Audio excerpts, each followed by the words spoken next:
Bismillah ar-Rahman ar-Rahim. Assalamu alaikum rahmatullahi wa barakatuh. Welcome to another episode in the series Dawah Ilallah, as we start to investigate the comparative sciences. So we welcome all our international guests from all over the world who have chosen to be with us today. So many things that we could have been doing, but you've chosen to learn a little bit more about how to be effective in calling people to submit to Allah. And we've been looking in the series so far at church doctrines. These are the teachings that Christians follow that they believe come from the Bible, but in fact they do not. Oftentimes when we debate or question or speak to Christians, we attack the text, and so we use defending Islam from the text. We go to the text and say, what about this verse? It contradicts, whatever. That's the normal way we've been doing things. I believe that perhaps we've been doing it the wrong way around. Maybe we should be trying to show them, instead of the contradictions, that the doctrines have nothing to do with the text. That the doctrines were created by men, and in that way create the doubt. But if we look at these doctrines, we so far looked at the idea of praying to Jesus. Christians believe that praying to Jesus must be a biblical doctrine, must be from the Bible. But we've seen a number of verses that we looked at, won't go through all of them again, that it's not something that Jesus taught. That it was something that he said, do not pray to me, but pray to God. So we looked at how this is a tradition, a doctrine that was in existence before the text was written. Therefore, it wasn't the text that taught people how to do this, but it was customs and traditions of the day. The next thing we looked at is the definition of the Holy Trinity according to Christianity. What their definition was, what they say it meant, and how the text or the references to where they found this were only looked for 1,000 years later. It was only 1,400 years after the doctrine of the Trinity was in existence that somebody thought, ooh, maybe we should find a verse that backs up this doctrine. That was the first time anyone even looked for it. Then we looked at the idea that many Christians hold to the fact that the Bible is alone, that it stands alone for time. And then we looked and we found that nowhere does the Bible even claim that. And in fact, the Bible says there were other books written, that there were other texts written. In fact, when we looked at 2 Thessalonians, where it said that there were other oral traditions and other oral written texts that should be listened to and followed, and when you hear them, follow them. So there is no evidence anywhere in the pages of the known Bible that we have pre-modern times or modern times where it even identifies itself as the only text. In fact, we find the exact opposite. So this is again a doctrine that is unbiblical, is not based on anything to be found in the Bible. The whole modern Christian belief system, where we looked at of having different groups all on their way to pleasing God, is unbiblical, not permissible. There can only be one church, one right church. So if there are 30,000 Christian denominations, according to the text, 29,999, whatever it is, are all wrong. Only one is correct.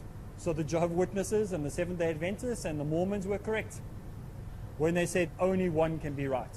All the rest are wrong, because the biblical narrative says so. So you've got to choose. Listen to the lie of the denominations or believe the text. One is right, the other one is wrong, or they're both wrong. Today we're going to be looking at the next doctrine. This is a juicy one.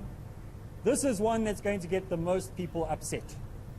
And that is the message of marriage as found in church doctrine, opposed to what is found in the text. The doctrine of somebody who gets married and then decides no longer to be married. More than 60% of Americans claim to be born-again Christians, claim to be God-fearing, God-loving, Bible thumpers who will not do anything that the Bible does claim that they should be doing. Yet these same people do not realize that their doctrine on divorce is not biblical. It is nowhere to be found permissible in the pages of the Bible from Genesis to Revelations. Yet they accept it widely as God-fearing, abortion clinic blow-uppers that it is acceptable to be divorced and remarry, which is totally unbiblical, not to be found anywhere in the pages of the Bible. It is another one of those doctrines. It is a non-biblical teaching, not to be found anywhere.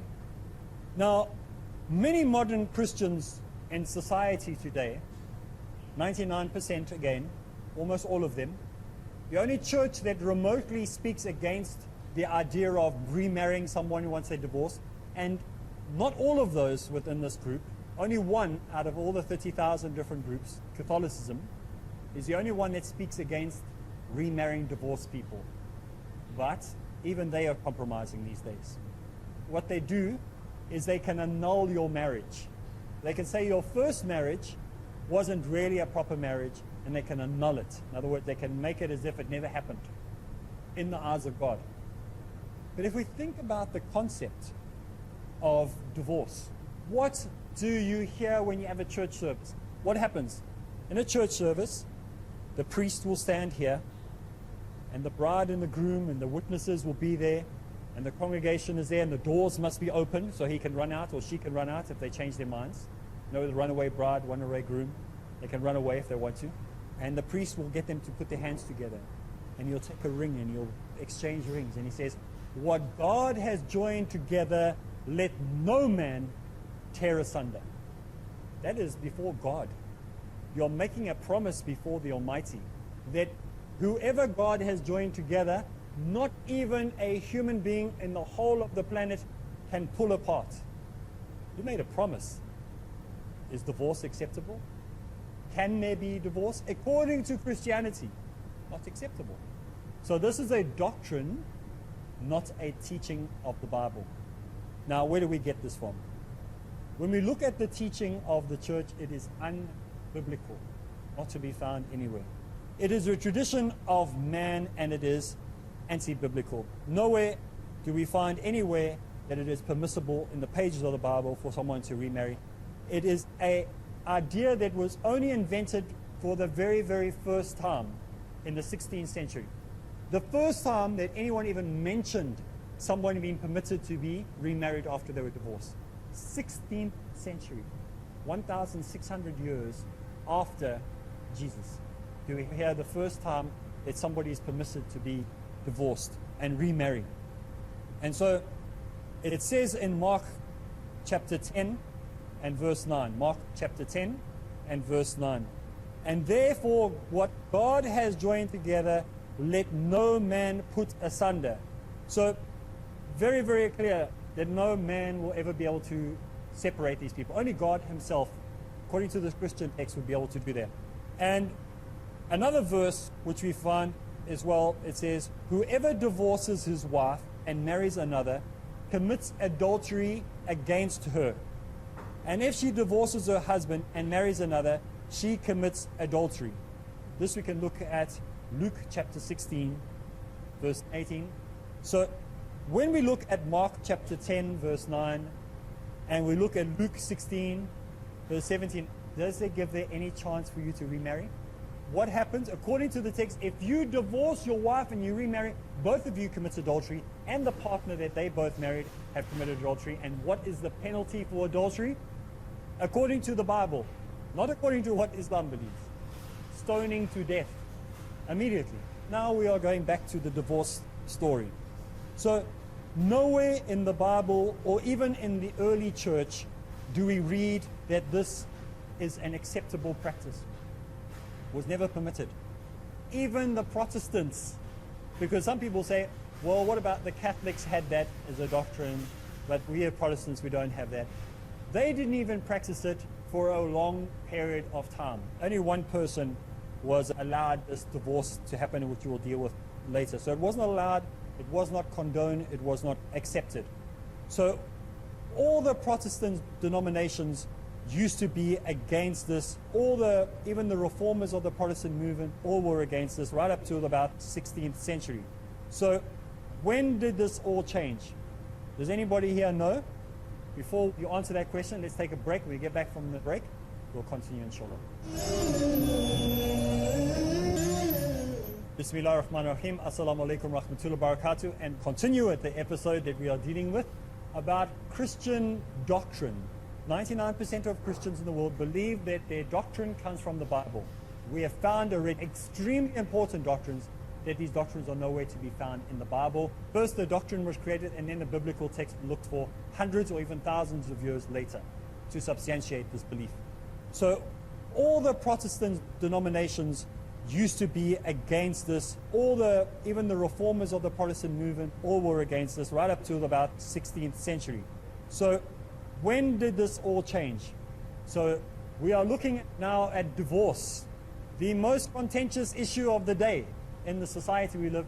But according to Christianity, according to the biblical text, it is not acceptable. In fact, if you divorce, you're not permitted to remarry. You have to stay single for the rest of your life.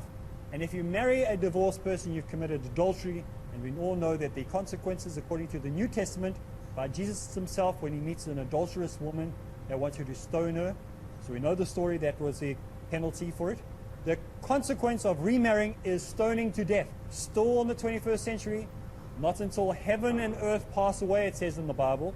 Not until heaven and earth pass away, one dot or one tittle of this word be changed.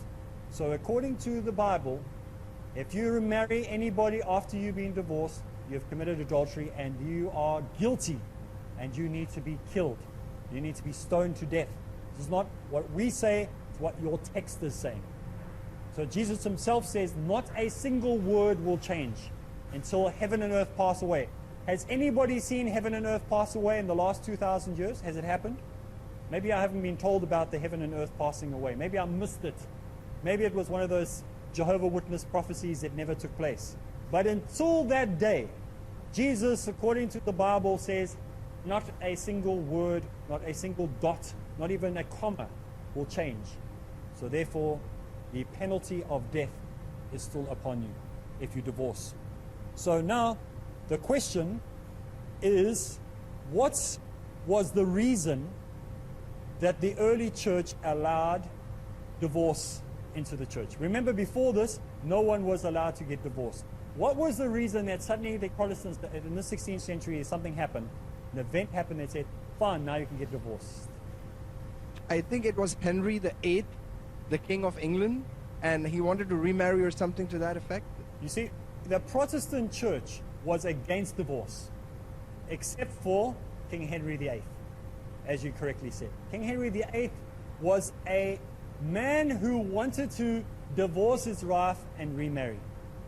In fact, he got to a point where he didn't even bother divorcing them, he just killed them. And he had 6 wives.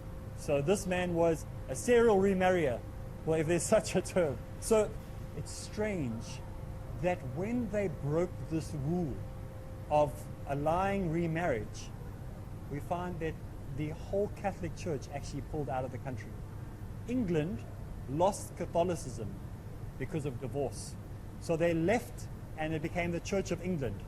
That's where it became the Protestant church, through divorce. And then it became more and more popular. And so we see in society today, the church, even the priests, even the pastors, even the bishops and deacons can be divorced.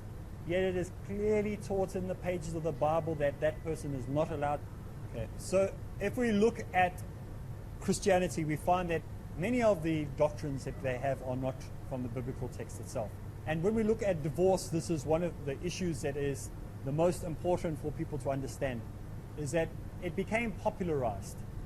And today we find more and more modern, scholars, Christian scholars, modern pastors, even maybe it's their second or third wife already they've had divorce and they're in leadership positions. This is not permissible.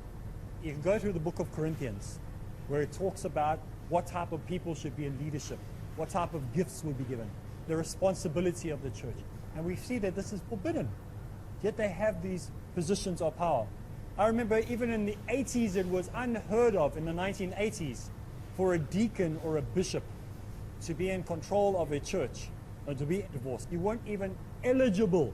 Now it's common practice.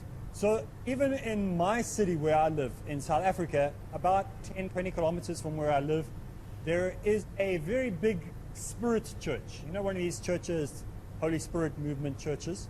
They ignore the Bible, they ignore doctrine, they're just led by the Spirit wherever He leads them. they have as one of their deacons, one of their spiritual leaders in their church. It's a woman who is a prostitute, practicing prostitute. She sells her body for a living, but she holds a position in the church as a church leader. This is how far the church has gone away from its original message. So you find that many doctrines, teachings on the Bible are now just ignored totally. They're all on their own mission, doing their own thing. And this is the sad state of affairs within Christianity. And people are holding, maybe there are 21 beliefs of your Christian denomination that you have to accept to be part of that Christian denomination. And we find that people, many of those people in those denominations, only holding to 5 or 6 of those. The rest they know to be fake, yet they still stay in that denomination. How can you do that? Think about the Seventh-day Adventist for a moment. A Seventh-day Adventist will only remain a Seventh-day Adventist if he keeps the Sabbath, which is a Saturday, and that he remains a member of that denomination. If he leaves that denomination and had to go to the Baptist or the Anglican or Methodist or Presbyterian, the church would say he has lost his salvation. But there are church members in the Seventh-day Adventist church, when they can't find a Seventh-day Adventist church, will go to the Anglican or Methodist or Presbyterian or Baptist church. And when you ask them, why did you do that? Doesn't your doctrine teach you against that? You're supposed to keep the Sabbath, now you're going on a Sunday? You say, yeah, but I don't believe that. I prefer to do that, but if there's nothing else, then I'll have to go to another denomination. So even those who are in different Christian denominations, they don't hold to everything. You don't find this in Islam. You don't find people doing this. So it is a danger in society today when people are stopping to believe in the church doctrines. They're stopping to believe in what the Bible is actually teaching and just coming up with their own thing altogether. So the idea of this whole remarriage, idea of remarrying, is a doctrine that came into the church around about the 16th century. Even the Protestants started doing it because there was a man who wanted to remarry and remarry and remarry. And so we see that this idea of marrying and remarrying, getting divorced and remarrying, is unbiblical, not to be found in the pages of the Bible. It's against the supposed words of God as found in the New Testament. And it is a practice that in fact makes you an apostate, makes you outside of the fold of Christianity. If a person divorces, he must not come back. He is rejected, according to the Bible. So we can look at Mark chapter 10, verse 9, Luke 16, verse 17 and 18, where we'll find verses relating to the fact that you are not permitted to get divorced, you're not permitted to get remarried. I'm not going to go through all of that because we are looking at doctrine, we're not specifically looking at verses. So what does the church practice these days? The church practices divorce freely. You want to get divorced, no one actually even cares. No one even bothers to ask. Did the Bible teach or condone any of these changes taking place in the modern church today? No, it didn't. Is there anything that we can find that somewhere along the line, one of the newer versions of the Bible said it's okay? No. Even with all these different translations, it is not permissible. Did the Bible somehow change to allow sin to be acceptable because you are saved by grace? Does the Bible anywhere say that when you are saved by grace, according to the Christian doctrine, that it is now permissible to get divorced? No. Even if you're saved by grace, according to the Christians, accept Jesus Christ, your Lord and Savior, all your previous sins will be washed away, and you start as a brand new man. And because before I became a Christian, I got divorced, therefore it's acceptable. No, still not acceptable. Even if you got divorced before you became a Christian, it's not acceptable. Let alone those people who are professing Christians and then get a divorce. So the idea of divorce is nowhere to be accepted in the pages of the Bible. In fact, in Hebrews chapter 13, verse 8 and 9, Hebrews chapter 13, verse 8 and 9, it says, Jesus Christ, or God, depending on how you want to interpret it from a Christian perspective, is the same yesterday and today and forever. He does not change. He does not get moved. His teachings remain constant. So if he said that it's not permissible, it's not permissible. before you're converted or after you're converted. It's still not permissible. You still cannot get divorced and remarry according to the Bible itself. So how did the modern church manage to change this doctrine without anybody noticing or anybody bothering? Now, if we look at it, it is rather strange that even the Catholic Church hasn't brought to the attention of the world that the Protestants are doing this and that it is against the teachings of the Bible. Why haven't the Catholics done this? Because they've got so many scriptures and so many verses that if they dared to do that, the Protestants could throw back 1,000 and show these are the doctrines that you guys are believing that are not biblical. So it's a silent activity between these two. We won't say anything about you, you don't say anything about us. It's like dirty politics. So you'll find a couple of Protestants that will attack some of the doctrines of Catholicism, but they won't attack everything because they know if we attack those specific ones, they will just play the same game with you. And so it's dirty politics. So when we look at this idea of divorce, it is something that is not biblical. So dear Christians, that's all the time. Dear Muslims, that's all the time we have for today. Think about these things. Join us again next time, same place, same time, as we go further into the doctrines that are not biblical. So from me, Areeb Islam, Assalamu alaikum wa rahmatullahi wa barakatuh.